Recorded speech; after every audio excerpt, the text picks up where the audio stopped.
हम लगातार किसी न किसी तरह के शोर से घिरे हुए रहते हैं। ये हमारे शारीरिक और मानसिक स्वास्थ्य पर बोझ डाल सकता है। ऐसे में कुछ वक्त बिल्कुल चुप रहकर खुद के साथ बिताएं। यह आपके स्वास्थ्य के लिए फायदेमंद है। क्या हम हर समय शोर शराबे के बीच नहीं रहते? लगातार लोगों की बकबक, बाहर गाड़ियों का शोर, तेज म्यूजिक की आवाज, यह सब हमारे तनाव का कारण है और हमारी नींद को बाधित करते हैं।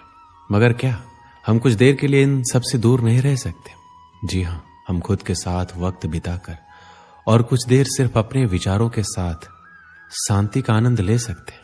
इंसान के सभी दुखों का कारण बोलना ही है, क्योंकि आवश्यकता से अधिक बोलना ही दुखों का कारण बनता है। इसलिए कम बोले, सटीक बोले, मधुर बोले और सबसे जरूरी जितनी आवश्यकता हो उतना ही बोले। वाणी या बोलना ही नहीं बल्कि मौन में भी शक्ति होती है। यही कारण है कि धर्मों में मौन को बहुत महत्व दिया गया है। श्री कृष्ण कहते हैं, सेहत से मौन का गहरा संबंध है और इससे मानसिक शांति मिलती है। मौन से विचारों में एकाग्रता आती है और रचनात्मकता बढ़ती है।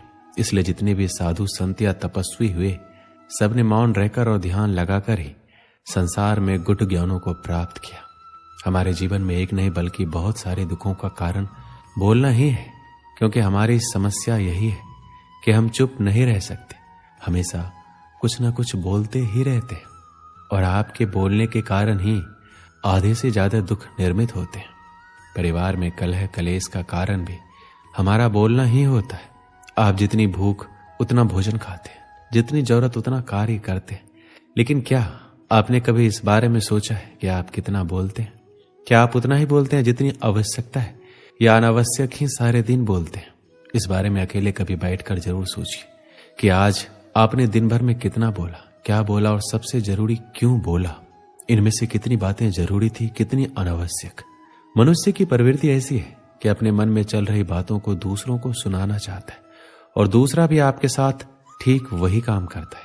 ये बातें किसी अन्य या तीसरे व्यक्ति से संबंधित हो तो सुनने सुनाने का काम और दिलचस्पी से होता है। आप फिर जब कभी बैठते हैं तो इन बातों को फिर से दोहराया जाएगा और फिर इन्हीं बातों पर विचार करेंगे। ये सुनने सुनाने का माहौल जीवन भर चलता रहता है और इस तरह से आप खो देते हैं अपना समय, अपना जीवन, अपनी सोच समझ और वो कीमती पल जिसमें जिया जा सकता है, जिसमें आनंद प्राप्त किया जा सकता है। इसलिए इस सुनने सुनाने के माहौल से बाहर निकलिए। जब तक हम बाहर की ओर बोलते रहेंगे, हमारे भीतर अशांति रहेगी। जिस दिन हम मन से चुप हो जाएंगे, तब बाहर हमारे मुख से कुछ भी निकले, हम शांत ही रहेंगे। दुनिया में जितनी बुराइयां हैं, परिवार में कलेश है, पति पत्नी में विवाद है, सब बोलने के कारण ही होते हैं। हम चुप रहना नहीं चाहते, हमेशा सुना देना चाहते हैं, लेकिन व्यर्थ का बोलना ऊर्जा का नष्ट होना है। इसलिए जितने भी बुद्धत्व साधु और संत हुए, वे एकांत की ओर गए, क्योंकि उन्हें अधिक बोलना ना पड़े और अधिक सुनना ना पड़े। लेकिन आप इस संसार में रहकर भी एकांत रह सकते हैं। इसके लिए आपको उन ऊर्जाओं को बचाना होगा जिसे आप व्यर्थ के शब्दों में नष्ट कर देते हैं। इसलिए उतना ही बोले जितना जरूरी हो। आप सभी ने जीवन में कहावत तो सुनी ही होगी, एक चुप 100 को हराए, एक चुप 100 को दुख दी जाए। इसलिए हम कई बार चुप रहते हैं, मौन रह जाते हैं, क्योंकि यह सच भी है कि एक मूर्ख व्यक्ति के सामने मौन रहने से अच्छा उत्तर और कुछ भी नहीं हो सकता। परंतु जीवन में सदैव चुप रहना उचित नहीं होता। गीता में कहा गया है, जहां पाप का बल बढ़ रहा हो, जहां छल कपट हो रहा हो, वहां पर मौन रहने से अधिक गंभीर अपराध और कुछ नहीं हो सकता। कभी कभी हम सबके जीवन में एक समस्या अवश्य होती है, हम किसी ताकतवर के समक्ष मौन हो जाते हैं। ऐसा क्यों?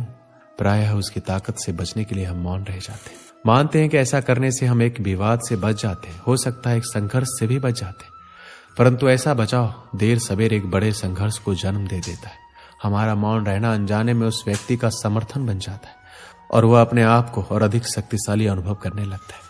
यहीं से हमारा दमन प्रारंभ हो जाता है। एक के बाद एक हम अन्याय में अनचाहे रूप से सम्मिलित होते चले जाते हैं, जो आगे चलकर बड़े टकराव का कारण बनता है। तो फिर आप लोग कहेंगे कि इसका तोड़ क्या है? यह समझने के लिए यह जानना आवश्यक है कि ऐसी कौन सी बात है जो विरोध करने से रोकती है। ये सामने वाले की शक्ति तो नहीं हो सकती, ये तो हमारा खुद का डर होता है जो हमें मौन रहने को विवश करता है। क्या हमारे मन से डर को निकालकर अन्याय का विरोध नहीं कर सकते? आखिर वह हमारा क्या और कितना बिगाड़ सकता है?